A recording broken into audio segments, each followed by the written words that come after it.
पूर्णात् पूर्णमुदच्यते पूर्णस्य पूर्णमादाय पूर्णमेवावशिष्यते। ॐ शान्ति शान्ति शान्ति। ॐ सहना भवतु सहनौ भुनक्तु सह वीर्यं करवावहै तेजस्विनावधीतमस्तु मा विद्विषावहै। ॐ शान्ति शान्ति शान्ति।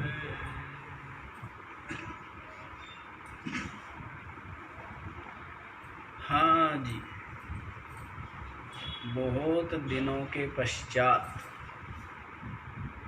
आज जो है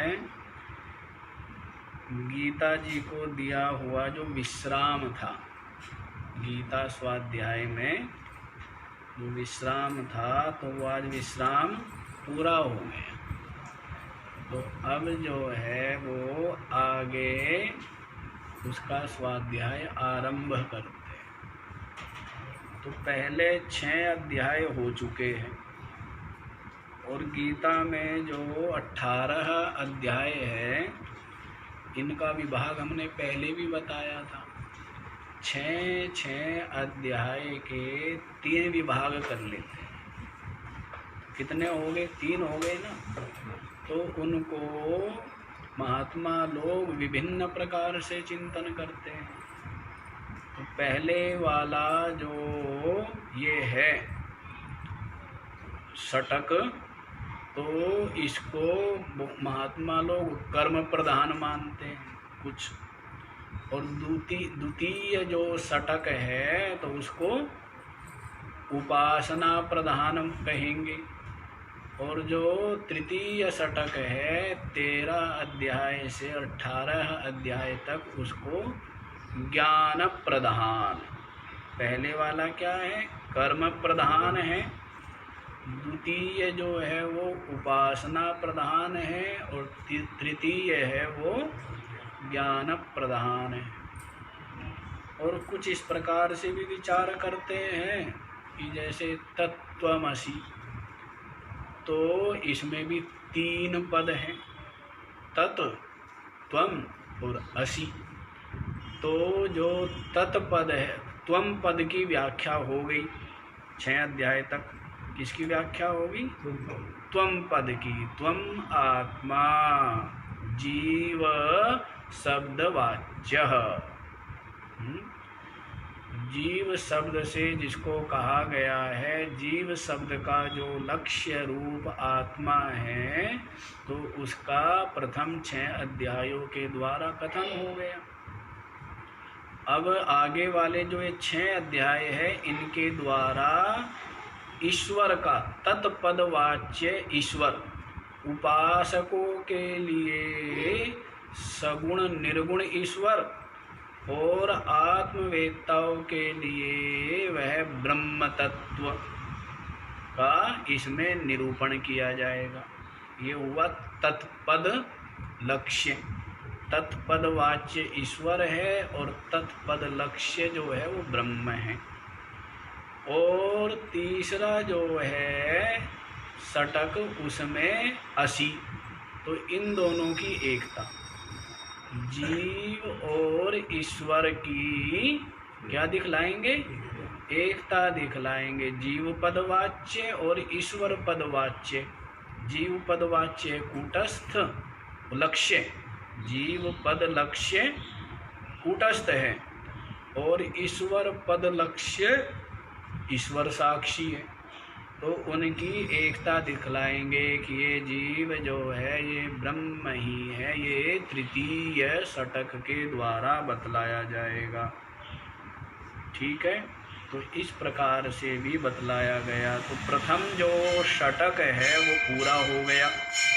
अब द्वितीय षटक अर्थात 7वां अध्याय आरंभ होता है। अथ 7मोऽध्यायः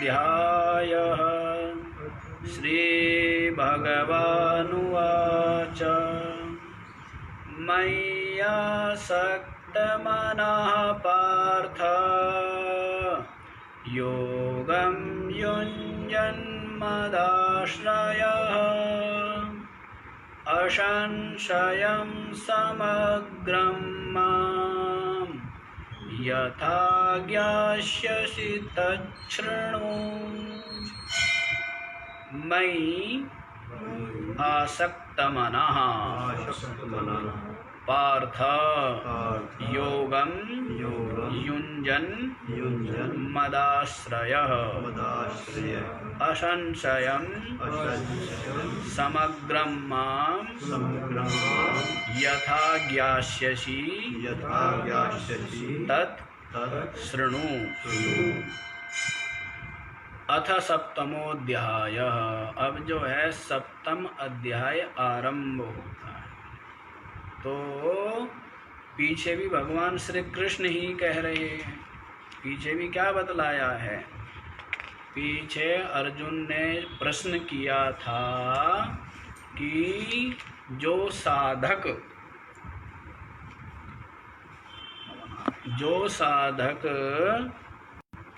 कर्म मार्ग का तो परित्याग कर चुका है और ध्यान योग निष्ठ है, ऐसा जो साधक है, लेकिन अब शरीर हो गया असक्त, तो कर्म का तो परित्याग कर ही चुका है, अब ध्यान आदि भी नहीं कर सकता है, तो और अभी मोक्ष की आत्म तत्व की प्राप्ति नहीं हुई है। तो ऐसा जो साधक है, क्या वो उभय विभ्रष्ट हो जाता है, उभय भ्रष्ट हो जाता है?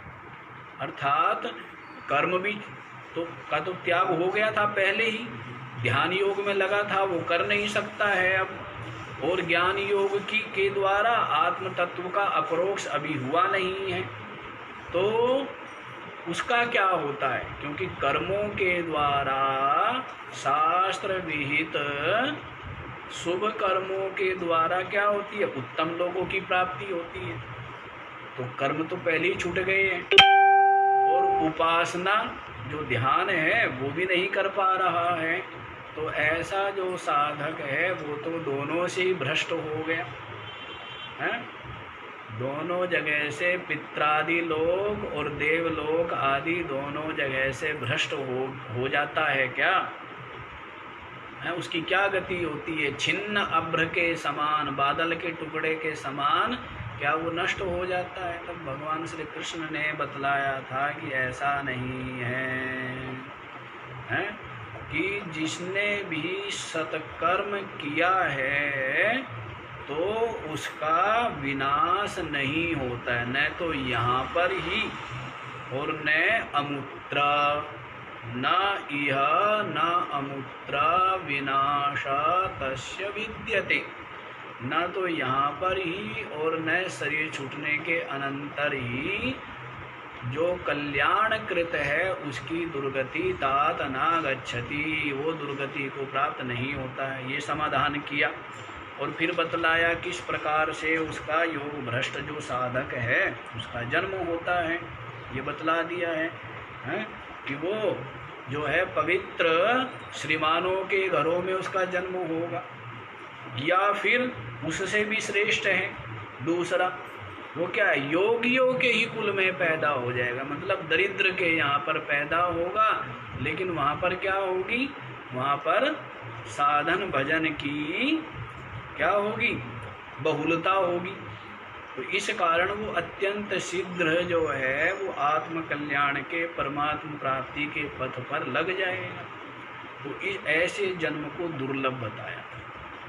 एतद्धि दुर्लभतरम लोके जन्म यदिदृशम, इस प्रकार का जो जन्म है वो इस लोक में अत्यंत दुर्लभ, ये बतला दिया।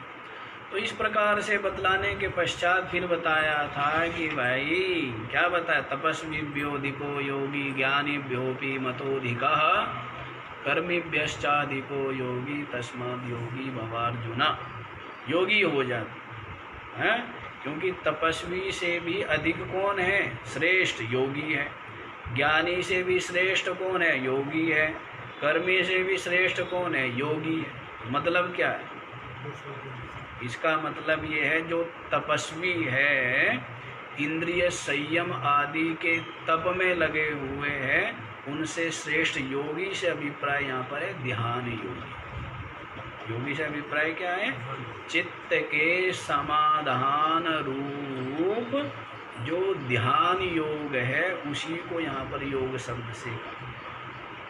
और ज्ञानी भ्योपि मतोधिका, ज्ञानी से भी योगी श्रेष्ठ है। ज्ञानी मतलब जो केवल शब्दों का ज्ञाता है, शब्द और अर्थ का जो मात्र ज्ञाता है, उससे भी श्रेष्ठ कौन है? वो योगी। ज्ञानी का मतलब आत्मवेत्ता से नहीं है, अपरोक्ष जिसको हो गया अपने स्वरूप का, उससे मतलब नहीं है। ज्ञानी से अभिप्राय यहाँ पर है जो क्या है? शास्त्रों का जिसको ज्ञान है, शास्त्र कंठस्थ है, पद पदार्थ का जिसको बोध है। और कर्मी से भी श्रेष्ठ कौन है? वो तो योगी है ही, क्योंकि कर्म के अनंतर ही ध्यान योग कहा गया है। कर्म योग के अनंतर ही ध्यान योग का अभ्यास करना चाहिए, किया जाता है। इसीलिए कहा है योगी हो जाए। इसलिए क्या बोला है? योगी हो जाए। अच्छा जी, जो ध्यान योग कर रहे हैं, है ना, कोई कुछ ध्यान कर रहा है, कोई कुछ ध्यान कर रहा है, तो उन ध्यान करने वालों में भी श्री कृष्ण कहते हैं मेरे मत के अनुसार कौन श्रेष्ठ है? ध्यान करने वालों में भी क्या है? मदगते अंतरात्मना, मदगत अंतरात्मा है जिसका, मेरे में ही अंतःकरण लगा हुआ है जिसका, मुझ परमात्मा जो समस्त भूतों का आत्मा है, इसमें ही जिसने अपने चित्त के समाधान में जो लगा हुआ है, वो मेरे मत में श्रेष्ठ योगी है। जो शिव विष्णु शक्ति आदि के जो उपासक है, उनकी अपेक्षा मुझ चेतन आत्मा में ही जिसने अपने चित्त को समाहित किया हुआ है, श्री कृष्ण कहते हैं वो मेरे मत में श्रेष्ठ योगी। वे भी योगी हैं जो ध्यान योग परायण हैं, लेकिन उनमें श्रेष्ठ योगी कौन है? जो मुझ आत्म तत्व रूप ब्रह्म रूप जो सबका आत्मा है, इसमें जिसने अपने चित्त को समाहित किया। तो ये बात 6 अध्याय तक उपदेश हो गया। अब अर्जुन ने तो प्रश्न किया नहीं है, तो श्री कृष्ण स्वयं ही अपने हृदय में विचार करके तो बोलना आरंभ कर देते। अब इसके द्वारा क्या बतलाएंगे? इसके द्वारा बतलाएंगे, ये तो कह दिया कि मुझ में अपना चित्त जिसने लगाया हुआ है, लेकिन मेरा क्या स्वरूप है? अभी त्वम का स्वरूप बतलाया है, अभी तत् का स्वरूप नहीं बतलाया। उस परमात्मा का क्या स्वरूप है वो यहाँ से आरंभ। अभी आत्मा का स्वरूप बतलाया, परमात्मा का स्वरूप नहीं बतलाया। इनकी अभेदता बतलाना वो लक्ष्य है हमारा, लेकिन अभी तो समझा रहे हैं ना, आत्मा परमात्मा, और फिर बाद में बताएंगे आत्मा सो। अभी अलग अलग करके समझा रहे हैं, है ना। उपाधि का आश्रय लेकर के अभी बतला रहे, निरुपाधिक को ही बतला रहे। उपाधि का आश्रय लेकर के किसको बतला रहे हैं? निरुपाधिक का ही विवेचन किया जा रहा है।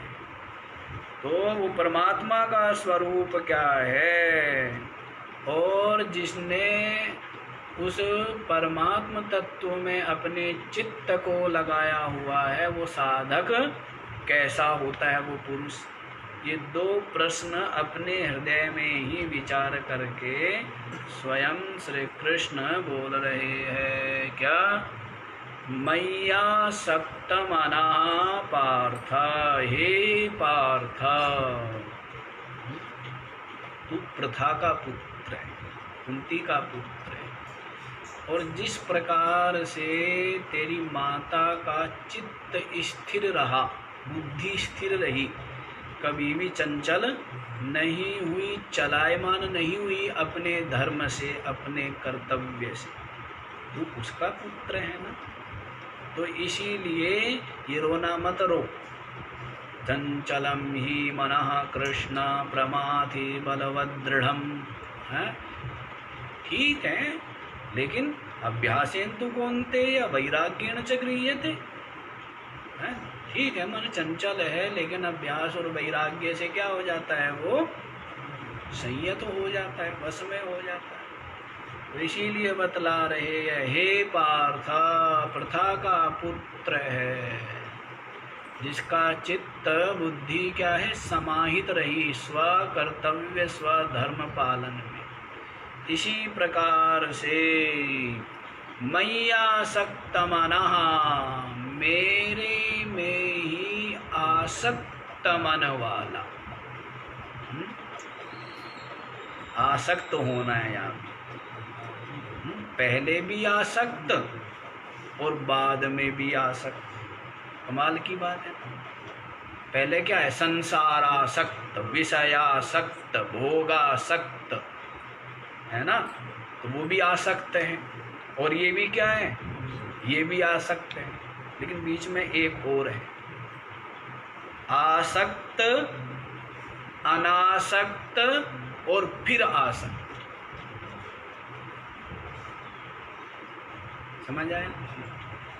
इसको वैराग्य कह दिया, अनासक्त कह दो, वैराग्य कह दो। पहले क्या है, राग, फिर त्याग, और फिर राग। मतलब पहले संसार में राग है, संसार के का रागी है, फिर उस राग का त्याग हो, संसार के विषयों के राग का त्याग, और फिर परमात्म स्वरूप में अनुराग। वो भी राग हो गया ना, वो भी क्या हुआ, राग हुआ, वो भी आसक्ति हुई। वो भी क्या है, आसक्ति बांधती भी है और आसक्ति खोलती भी है। यही तो समझाया है कपिल जी ने अपनी माता को उपदेश देते हुए, यही बतलाया है। क्या बतलाया है, गुणेषु शक्तं बंधाय रतं वा पुंसि मुक्तये। क्या बतलाया है, गुणेषु शक्तं बंधाय, यदि ये चित्त गुणों में विषयों में आसक्त है तो ये बंधा हुआ है। रतं वा पुंसि, और यदि ये पुरुष में रत है, पुरुष में आसक्त है तो मुक्त है। पुरुष माने आत्मा। यदि आपका चित्त गुणों में आसक्त है तो बंधा हुआ है, और यदि ये चित्त पुरुष में आसक्त है, परमात्मा में आसक्त है, तो ये तो वहाँ पर यहाँ पर भी इसी बात को बतला रहे, मयि आसक्त मनः, मुझ में ही आसक्त है मन जिसका, ऐसे मन वाला, मुझ में आसक्त मन वाला। और मदाश्रय, दो शब्द है, मय्यासक्त मनः और मदाश्रय, मेरे आश्रित और मुझ में ही आसक्त मन वाला। जैसे संसारी लोग हैं, वो परमात्मा के का आश्रय तो ले लेते हैं, लेकिन मन किस में आसक्त है, कोई धन में आसक्त है, कोई पद में आसक्त है। आश्रय किसका ले लिया, अब चल रहा है सावन, तो आश्रय ले लिया शंकर जी का, और वहाँ जाके प्रार्थना, शंकर जी से ज़्यादा मतलब नहीं है कि अगले के हाथ में दर्द या पैर में दर्द, उससे कोई मतलब थोड़े ही है।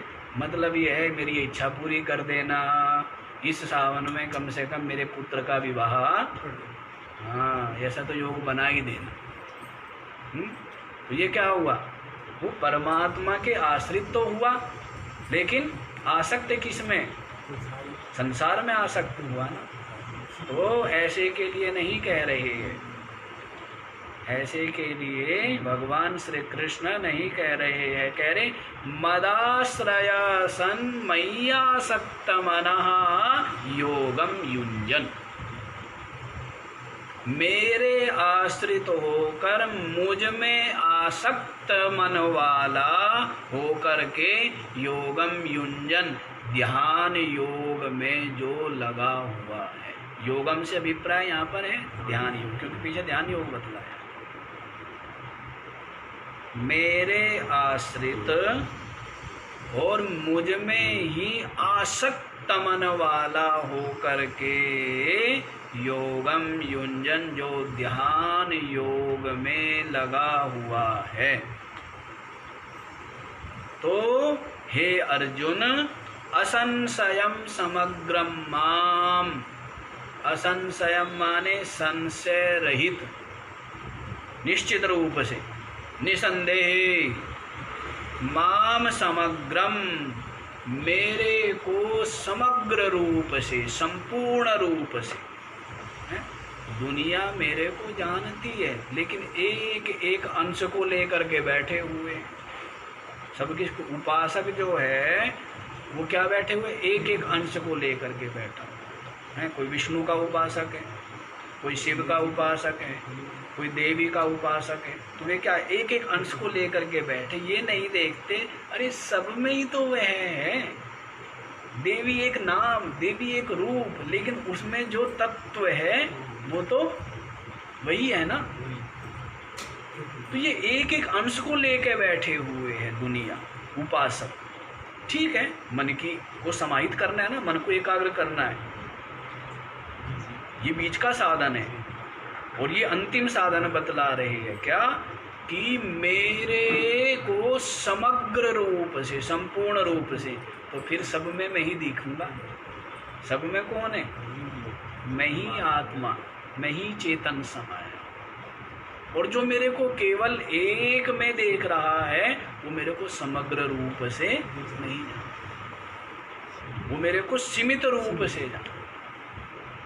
तो कह रहे हैं असंशयम माने निश्चित रूप से, समग्रम माम समग्रम, मेरे को समग्र रूप से, यथा त्वं ज्ञास्यसि, जैसे तू जानेगा, जिस प्रकार से तू जान पाएगा, तच्छृणु, उसको मेरे से सुन। समझ आया? किस साधक के लिए बात है? साधक कौन है यहाँ पर, जो मदाश्रित होकर मेरे में ही आसक्त मन वाला है, उसकी बात चल रही है। अर्जुन, तू मेरे आश्रित भी है और मेरे में ही आसक्त मन वाला भी है। अर्जुन को कोई नहीं दिखता है। श्री कृष्ण के अलावा वर्तमान समय में अर्जुन को न सामने खड़ी हुई सेना दिख रही है, न साथ खड़ी हुई अपने भाई बांधव आदि दिख रहे हैं।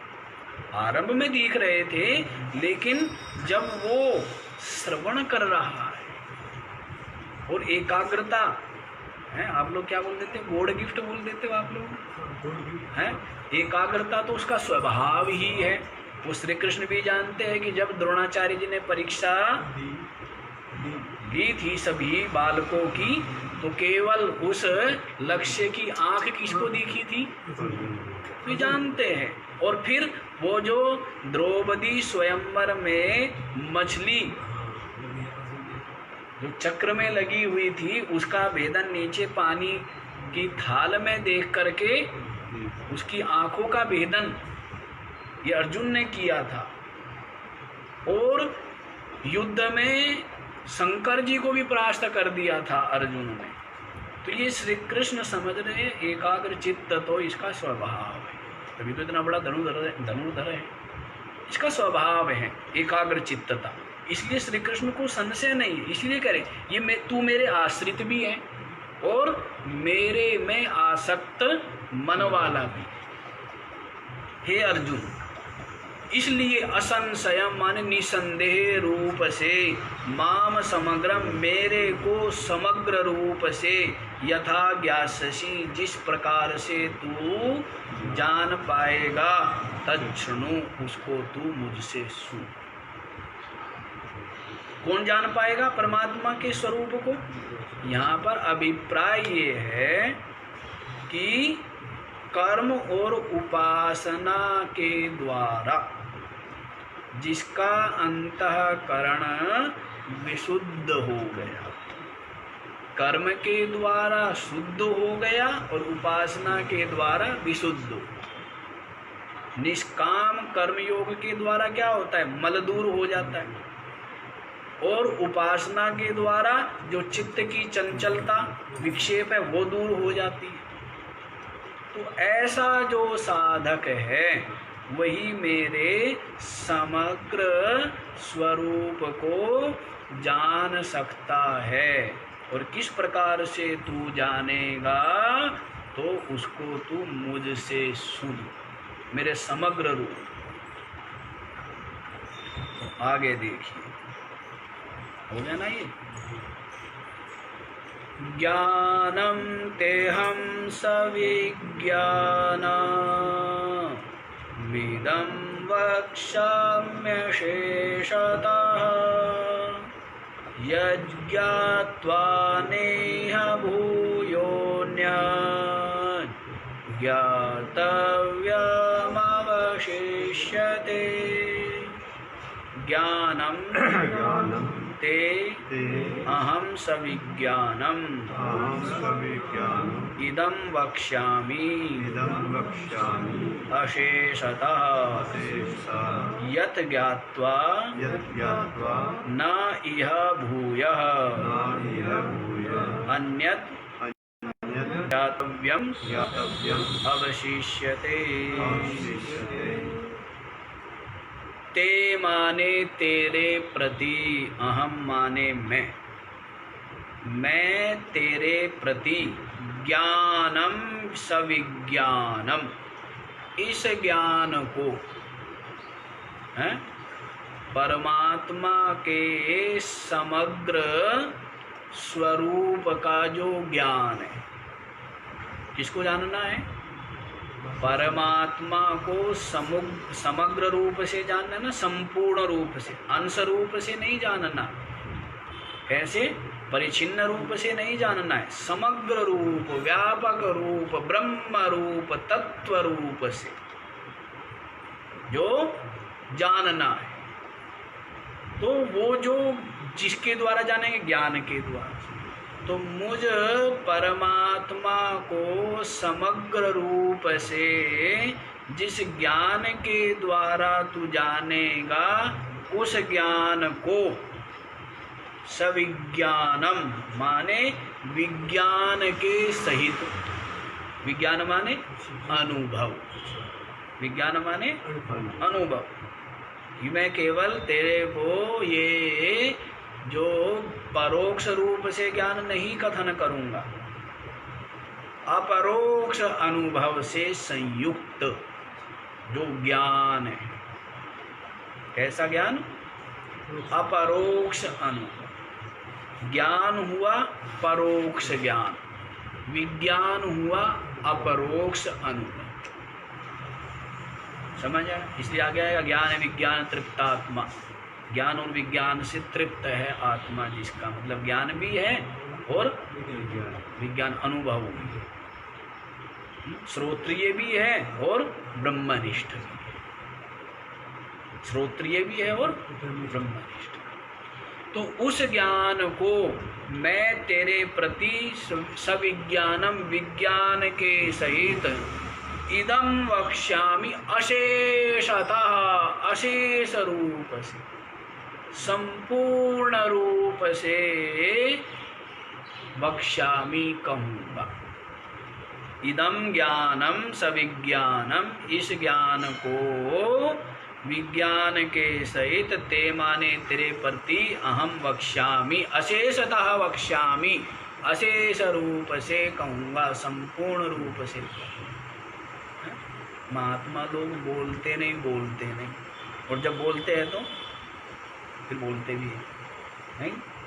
बोलते नहीं तो बोलते नहीं, और बोलते हैं तो फिर बोलते हैं। मतलब पहले तो बोलते नहीं हैं, लेकिन जब देख लेते हैं कि अधिकारी है।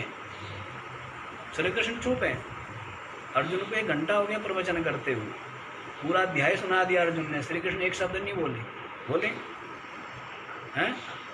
श्री कृष्ण एक शब्द नहीं बोले, बिल्कुल चुप है। इतना धैर्य भी है, इतना संयम भी है, इतनी गंभीरता भी है। देख रहे हैं ना, अभी तो देख रहे हैं, उछल कूद देख रहे हैं, उसके खोपड़ी की उछल कूद देख रहे हैं। देख लेंगे कहाँ तक इसको बोध है, कहाँ तक पता लगे, तभी बीमारी देख करके तभी तो उपचार करेंगे ना, रोग क्या है, नहीं? हाँ, वैद्य जी लक्षण देख लेते हैं कि हाँ क्या लक्षण है भाई, आंखें कैसी है, जीवा कैसी है, मस्तक कैसा है, ऐसा देख करके वैद्य क्या कर लेते हैं, उससे पता लग जाता नहीं कि रोग क्या है। तो वैसे ही श्री कृष्ण कुछ नहीं बोले हैं पहले अध्याय में, देख रहे अर्जुन, चुप रहे, इतने चुप रहे कि कोई सीमा नहीं, और बोलने लगे तो इतना बोलने लगे तो कोई सीमा नहीं। क्यों? क्योंकि जिज्ञासु के लिए महात्मा लोग कुछ भी नहीं छिपाते।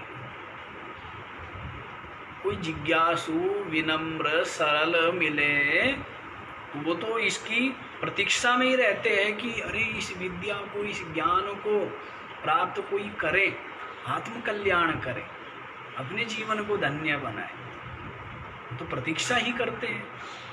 तो इसलिए अब क्या कह रहे हैं, अब बोलने में आलस नहीं कर रहे। पहले इतने आलसी थे, एक शब्द नहीं बोला, और अब इतने वाचाल हो गए तो क्या कह रहे, अशेषतः वक्ष्यामि,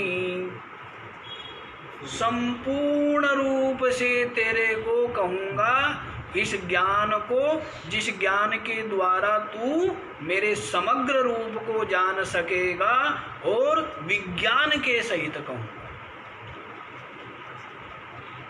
ऐसी प्रतिज्ञा कर रहे हैं श्री कृष्ण, ऐसी प्रतिज्ञा। वचन जो है ये प्रतिज्ञा, वचन जो है, आजकल के लोग तो बड़े विचित्र है, कहेंगे कुछ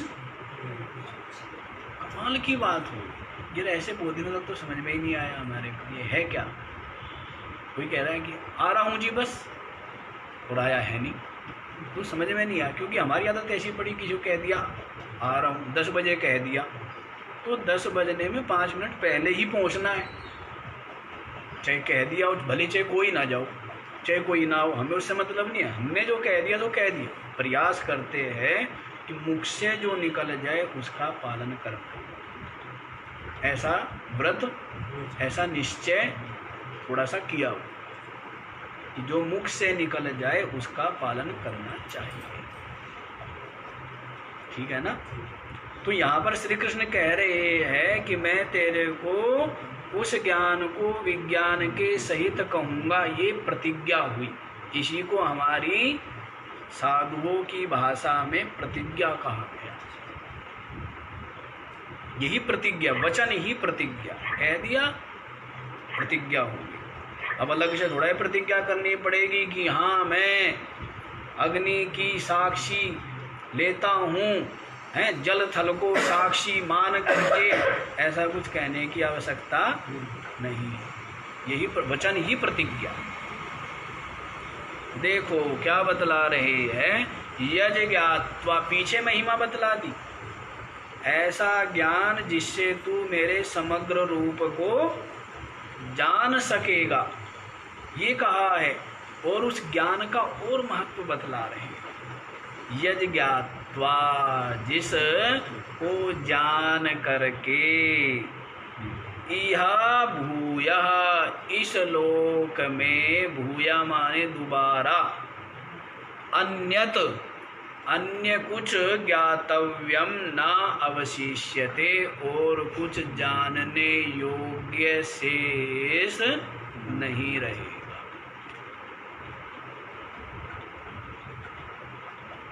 ज्ञान को विज्ञान के सहित अशेष रूप से तेरे प्रति कहूँगा। जिसको जान करके दोबारा फिर अन्य कुछ ज्ञातव्य शेष नहीं रहेगा। और कुछ जानने की आवश्यकता नहीं, कुछ बाकी नहीं रहेगा। तत्व को जान लेने पर कुछ बाकी रहता है क्या? है? तो मैं तेरे को तात्विक स्वरूप का उपदेश करूँ। और एक चीज और आपको बताऊं, यहाँ पर जो तात्विक स्वरूप का बोध होगा वो इतने व्यापक रूप में श्री कृष्ण करने जा रहे हैं, वो आपको पता लग जाएगा। माया और माया कार्य यहाँ से आरंभ करेंगे। मतलब पूर्ण इदम पूर्णमदः पूरा बतलाएंगे। इदम और अदः, सोपाधिक भी और निरुपाधिक भी ये बतलाएंगे। सोपाधिक में भी वो निरुपाधिक ही अनुगत है। तो माया और माया का कार्य ये जगत या ये जो जीव भावादि, वो ये सब के सब क्या है? ब्रह्म रूप ही है, मेरे से ही प्रकट है, उत्पन्न हुए हैं। किस प्रकार से उत्पन्न हुए वो सब बतला देंगे कि मैं इसका अधिष्ठान मैं ही हूँ, मैं चेतन आत्मा ही इसका अधिष्ठान। कुछ भी जानना शेष नहीं रहेगा। प्रतिज्ञा कर रहे हैं श्री कृष्ण। उस ज्ञान को, जिस ज्ञान के द्वारा तू मेरे समग्र रूप को जिस प्रकार से जान सकेगा, उस ज्ञान को मैं विज्ञान के सहित, अनुभव के सहित अशेष रूप से तेरे प्रति कहूँगा। और जिसको जान करके इह भूया अन्यत, इह अस्मिन संसारे या अस्मिन लोके, भूया पुनः अन्यत अन्य कुछ ज्ञातव्यम न अवशिष्यते, और कुछ जानने योग्य शेष नहीं रहेगा। क्या चाहिए है? इतनी बड़ी आचार्य की, गुरु की प्रसन्नता प्राप्त होगी। फिर और क्या चाहिए? और भी कुछ चाहिए क्या? लेकिन प्रसन्नता प्राप्त हुई। अर्जुन को भगवान श्री कृष्ण की प्रसन्नता प्राप्त हुई है। तो प्रसन्नता किस लिए है? क्योंकि पात्रता का अवलोकन करके। क्यों सेठ जी?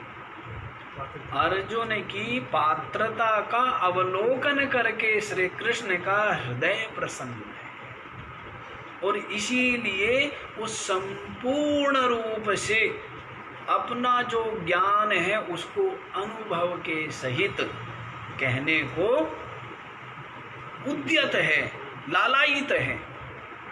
अर्जुन चुप है, श्री कृष्ण बोल रहे हैं। छठे अध्याय में अर्जुन ने जो प्रश्न करना था कर लिया। अब आरंभ किसने किया? अर्जुन को प्रश्न करना चाहिए था। हर अध्याय में अर्जुन प्रश्न करता है, श्री कृष्ण यहाँ पर प्रश्न नहीं करना पड़ा। वो इतने प्रसन्न हो गए अर्जुन की बुद्धि के प्रागल्भ्यता को देखकर, उसके हृदय की विशुद्धि को देख करके, उसकी सरलता निष्कपटता को देख करके इतने प्रसन्न हो गए कि अपने आप को दे देना चाहते हैं। अपना ज्ञान, अपना अनुभव देना क्या है? अपने आप को दे देना है ना। उसी से अपना स्वरूप प्राप्त होगा। वो बतलाएंगे। प्रसन्नता प्राप्त होगी, जिसको श्री कृष्ण भगवान ने स्वयं ही कहा है ना। क्या कहा है? कि परिप्रश्नेन सेवया, सेवा आदि के द्वारा उनको, आचार्य को प्रसन्न करके तब प्रश्न करना चाहिए। तब वे जो तत्वदर्शी महात्मा हैं क्या करेंगे? वो तत्व का उपदेश करेंगे। तो ये बतला दिया है। अब आगे देखो जी क्या कह रहे हैं, समझ आ गया ये? मनुष्याणां सहस्रेषु कश्चिद् यतति सिद्धये यततामपि सिद्धानां कश्चिन्मां वेत्ति तत्त्वतः मनुष्याणां सहस्रेषु कश्चिद् यतति सिद्धये यतताम् अपि सिद्धानां कश्चिद् मां वेत्ति तत्त्वतः। मनुष्य सहस्रेषु मनुष्याणाम, सहस्र जो संख्या है, सहस्र माने हजार, लेकिन यहाँ संख्या का द्योतक नहीं लगाना है इसको। सहस्र माने हजार, लेकिन यहाँ पर ये संख्या परक नहीं है वचन। सहस्रेषु माने अनेकेषु, सहस्रेषु माने हजारों में, भी अर्थ कर देते हैं सामान्य रूप से, लेकिन यहाँ पर अर्थ करना चाहिए अनेकेषु, अनेकों में। संख्या नहीं लगा करके क्या लगाना है, बहु लगाना है, बहुवचन, अनेक। अनेकेषु मनुष्याणाम, अनेकों मनुष्यों में, कश्चिद माने कोई एक, सिद्धये यतति, सिद्धये माने परमात्म प्राप्ति के लिए, यतति माने यतन करता है। अनेकों मनुष्यों में कोई एक, सिद्धये माने परमात्म प्राप्ति के लिए, यतति माने यतन करता है। कोई एक यतन। अधिक लोग क्या करते हैं जी, मनुष्य शरीर पा करके? कोई पूछ सकता है कि अधिक लोग क्या करते हैं? तो कहते हैं वो लोभ मोह स्वार्थ हैं, कामोपभोग परायण रहते, उसमें ही आसक्त बने रहते, उसमें ही आसक्त बने रहते हैं। अनेकों मनुष्यों में कोई एक परमात्म प्राप्ति के लिए यतति यतन करता है, और यतताम अपि सिद्धानाम, यतन करने वाले सिद्धों में भी, उनको भी सिद्ध कह रहे हैं। यतन कर रहे हैं, सिद्ध हुए नहीं है पर फिर भी सिद्ध कह रहे हैं। क्यों सिद्ध कह रहे हैं? क्योंकि सिद्धि के लिए यतन तो कर रहे हैं ना, सिद्ध नहीं हुए, सिद्ध नहीं है, सिद्धि नहीं मिली। परमात्म सिद्धि का मतलब यहाँ आकाश में उड़ना सिद्धि नहीं है, अदृश्य होना सिद्धि नहीं है। ये तो सब क्या है, ये तो अंतःकरण की कल्पना मात्र है। ये क्या है, ये अंतःकरण की भावना मात्र है। ये सिद्धिया विद्या, इनका कोई यहाँ अध्यात्म में लेश मात्र भी सहयोग नहीं है उनका। तो क्या कह रहे हैं, उन यतन करने वाले सिद्धों में, सिद्ध कह दिया, प्रशंसा कर रहे हैं, प्रशंसा करते हैं ना, बड़ाई, जिससे कि ऐसा भाव जगे। तो नाम इसलिए अच्छे अच्छे रखते हैं कि ऐसा भाव तो जगे हैं। आत्मानंद अभी आया बेचारा है, अभी गौशाला में सेवा करता रहा, झाड़ू पोछा लगाता रहा है, विविध प्रकार वस्त्र प्रक्षालन आदि और पाद आदि की है सेवा करता रहा, लेकिन अब नाम रख दिया संन्यास देते ही क्या, आत्मानंद। तो उसका मतलब क्या, वो आत्मानंद हो नहीं गया अभी, लेकिन बतलाना है कि तेरे को आत्मानंद होना है, संसार में आनंदित नहीं होना है। पद प्रतिष्ठा प्रशंसा में आनंद का अनुभव नहीं करना है, आत्मा में ही आनंद का अनुभव करना है और आत्मा को ही प्राप्त करना है। नाम क्या रख दिया, प्रशंसा है। जैसे हमारे गुरुजी मेरे को बोलते थे ना महापंडित, कई बार बोलते थे महापंडित, तो मतलब क्या था, मतलब ये था कि भाई पढ़ लिख करके विद्वान होना चाहिए, विद्वान बन जाए। जब मैं बहुत छोटा था तब बोलते थे अरे भाई देखो महापंडित है, आओ महापंडित। तो ऐसा नाम रख देने से क्या होता है, वो प्रेरणा मिलती है ना कि हाँ भाई। फिर एक बार मैं कुछ कहने लगे, पढ़ाना था कुछ सब, महाराज जी की इच्छा थी कि मैं उनके सामने ही पढ़ाऊँ सब। तो मैं कोई पता नहीं विवेक चूड़ामणि थी या कौन सा ग्रंथ था, मैं पढ़ाने लगा। अब पढ़ाने लगा, थोड़ा सा उस समय पढ़ाई था, तैयारी अच्छी थी, पढ़ाने लगा, थोड़ा सा पढ़ाया 1 घंटा। तो फिर महाराज जी को बड़ा आश्चर्य हुआ, क्योंकि इतनी उम्मीद नहीं थी उनको, तो बड़ा आश्चर्य हुआ। फिर बाद में कहने लगे, सुन तो मेरे कानों में भी गया, मेरे को भी खुशी मिली।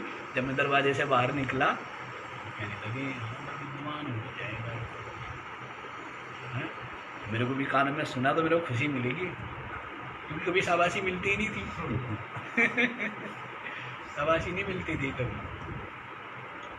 हाँ जी, तो देख लिए क्या कह रहे हैं कि उन यतन करने वाले सिद्धों में भी, सिद्ध कह दिया है क्योंकि सिद्धि के लिए लगे हुए, और सिद्ध हो जाएंगे क्योंकि यतन कर रहे हैं। तो ऐसे यतन करने वाले जो सिद्ध है, उनमें भी कश्चिद कोई एक मां तत्वतः वेत्ति, मेरे को तत्व से जानता। कश्चिद तत्वतः माम तत्वतः वेत्ति, कोई एक ही, उन यतन करने वाले साधकों में भी कोई एक ही मुझे तत्व से जानता। नहीं तो दुनिया जो है हाथ पैर वाला ही अपने आप को मानती है, और हाथ पैर वाले ही अपने भगवान को मानते हैं। खुद हाथ पैर वाला तो अपना भगवान भी कैसा बनाया, खुद अपने आप क्या मानता है, हाथ पैर वाला, कान आँख वाला, नाक मुंह वाला, तो भगवान भी कैसे बना दिए, अपने अनुसार बना दिए। जबकि भगवान क्या है? सर्वरूप भगवान है, ये बात ठीक है, लेकिन तत्व से तो भगवान क्या है, व्यापक है, सबकी आत्मा है, चेतन रूप है, ब्रह्म रूप, तत्व से। और भगवान वैसे भक्तों ने अपनी भावना से बनाए, ठीक है, है? मन की एकाग्रता के लिए और भक्ति और उत्साह आदि पाने के लिए, चित्त की विशुद्धि के लिए, परमात्मा का अनुग्रह पाने के लिए उपासना ठीक है, लेकिन लक्ष्य क्या है? लक्ष्य तत्व को ही पाना। लक्ष्य किसका क्या है? तत्व से ही पाना है। तो श्री कृष्ण कह रहे हाथ पैर वाला मेरे को जानती है दुनिया, वो मैं थोड़े ही हूँ, हैं? तत्व रूप से तो मेरे को कोई जाना। उन यतन करने वालों में भी कश्चिद माम तत्वतः वेत्ति, मेरे को कोई ही तत्व से जानता। इतनी सुंदर बात, तत्व से जान। मनुष्य शरीर मिला है ना, है? समय का संपूर्ण रूप से सदुपयोग करना चाहिए, संपूर्ण रूप से। जटिल लगता है, जटिल है भी, है? क्योंकि ये सारा कुछ जो कुछ बनाया है, इस सारे को गिराना है। जो कुछ भी बनाया है अब तक जीवन में, उन सारे को, जैसे बच्चे हैं ना, सारे बनाते हैं, घर बनाते हैं ना रेत में, और हाथी घोड़ा आदि बना लेते हैं, और खुद ही गिरा भी देते हैं।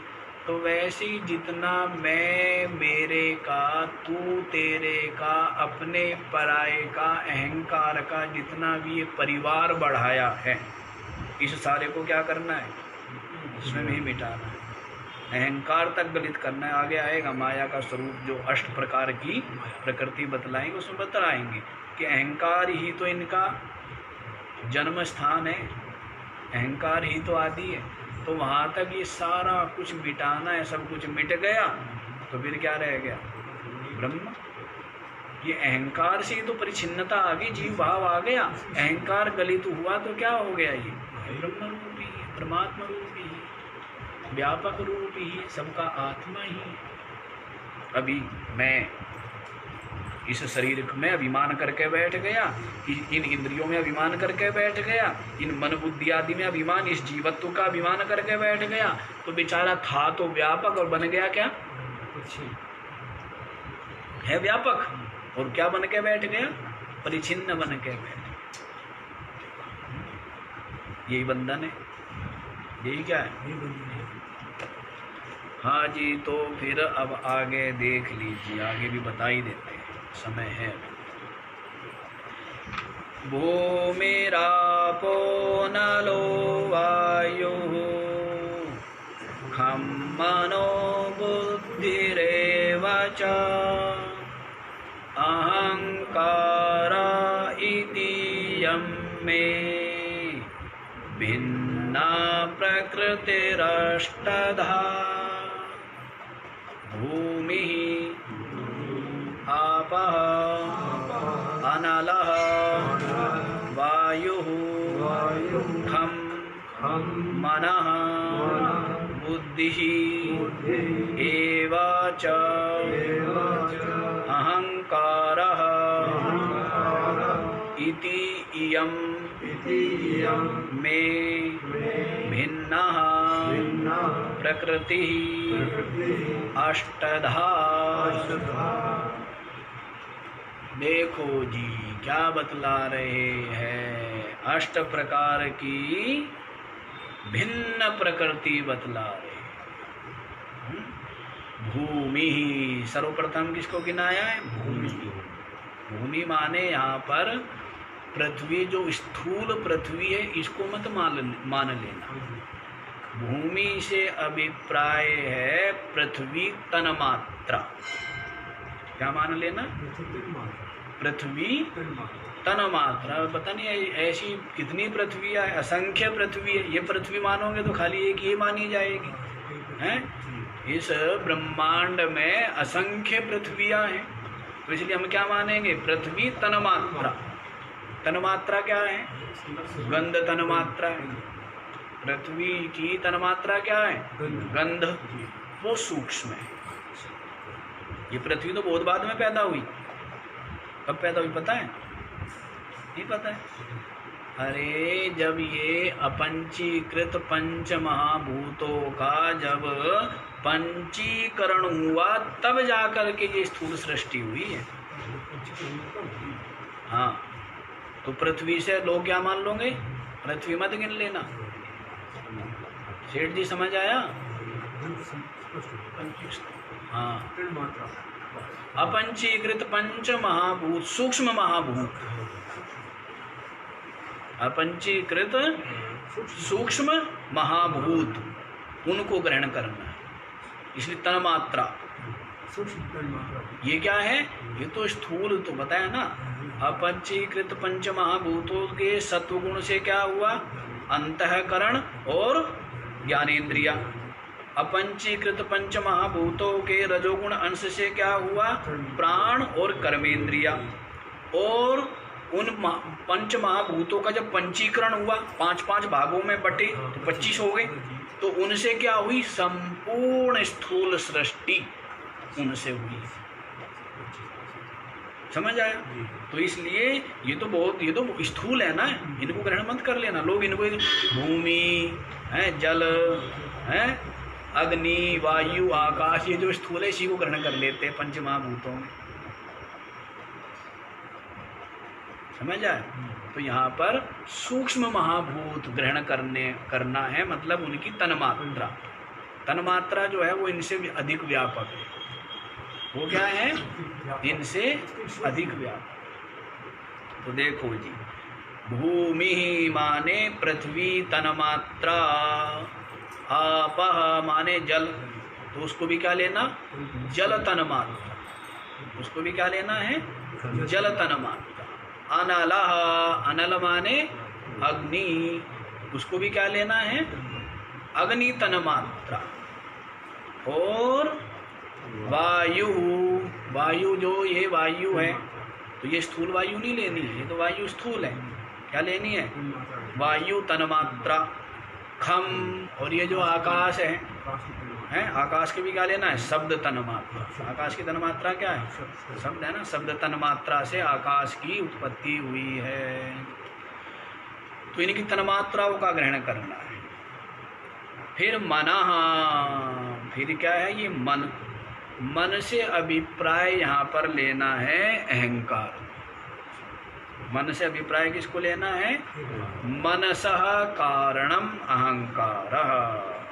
अब सीधा सीधा तो जो लिखा हुआ है वो नहीं ग्रहण करेंगे हम, है ना। अहंकार यहाँ अलग आगे गिना है, लेकिन वहाँ उस अहंकार से हमें अलग चीज लेनी है। तो मन से अभिप्राय क्या ले लेना है? अहंकार। और अहंकार भी लेना है समष्टि। अहंकार भी क्या लेंगे? अपना अहंकार मत ले लेना, ठीक है ना। कभी अपने वाला अहंकार ले लो, समष्टि अहंकार लेना। बुद्धि रेवच, और बुद्धि, बुद्धि से अभिप्राय यहाँ पर है महातत्व। क्या है? महातत्व। तो बुद्धि मतलब अपनी बुद्धि मत ले लेना, समष्टि बुद्धि लेनी। समष्टि बुद्धि क्या है? महातत्व। समझ आया? कितने हो गए? 7। कितने हो गए?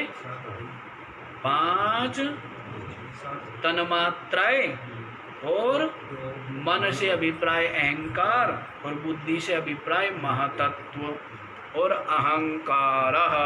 और ये अहंकार, अहंकार से अभिप्राय यहाँ पर लेना है अव्यक्त को। अहंकार से अभिप्राय किसको लेना है? अव्यक्त, जो मूल प्रकृति है उसको लेना है, अविद्या। समझ आया? तो इस प्रकार से इति, इति माने ये, इयम, इयम माने ये, में भिन्ना अष्टधा प्रकृति, ये मेरी। इयम माने ये, में माने मेरी, अष्टधा भिन्ना प्रकृति, 8 प्रकार की ये भिन्न प्रकृति है। कितनी प्रकृति हुई? 8 प्रकार की प्रकृति। एक प्रकृति हुई भूमि तन्मात्रा, दूसरी प्रकृति हुई जल तन्मात्रा, तीसरी हुई अग्नि तन्मात्रा, चौथी वायु तन्मात्रा, 5वीं प्रकृति क्या है? आकाश तन्मात्रा, और फिर अहंकार तन्मात्रा, और फिर महातत्व तन्मात्रा। वो तन्मात्रा कह रहा हूँ, प्रकृति है। अहंकार प्रकृति, और महातत्व प्रकृति, और अव्यक्त प्रकृति, अविद्या रूप। अविद्या संयुक्त जो अहंकार है, इसी को अव्यक्त कहते हैं। व्यक्त नहीं हुआ है अभी, बीज रूप है। किसमें है? बीज रूप, अव्यक्त। तो इस प्रकार से ये 8 जो है, ये 8 मेरी भिन्न प्रकृति है। बतलाएंगे 2 प्रकार की प्रकृति गिनाएंगे, परा और अपरा। आगे वाले श्लोक में स्पष्ट करेंगे। ये अपरा है, ये वाली क्या है? अपरा। और परा प्रकृति है, वो बताएंगे, वो जीव रूप है। परा प्रकृति, अपरा प्रकृति जो जड़ रूप है। ये क्या है? जड़ रूप है। और जो परा प्रकृति है वो क्या है? वो चेतन रूप है। लेकिन वो भी प्रकृति में ही गिना है, क्योंकि वो भी अविद्या संयुक्त है। वो भी क्या है? अविद्या संयुक्त होने से वो भी प्रकृति रूप है, जीव भी। कल बतलाएंगे, अच्छे से इसको स्पष्ट करेंगे। तो आज प्रथम दिन है, आज इतना ही रखें। धीरे धीरे ही, जैसे भले ही चक्की में बहुत कुछ पीसा जा सकता है, लेकिन जब शुरुआत करते हैं ना, तो थोड़ा थोड़ा ही डालना चाहिए शुरू में। फिर बाद में जब तेज हो जाए चक्कर है, कभी ज़्यादा भी आ जाए तो कोई बात नहीं। तो आज इतना ही रखो, क्योंकि कई दिनों बाद रुके हुए को धक्का मारे हैं ना। आज कई दिनों से जो रुका हुआ था उसको आज धक्का मारा है, ज़्यादा शक्ति लगी है। तो बाकी का विचार करते हैं।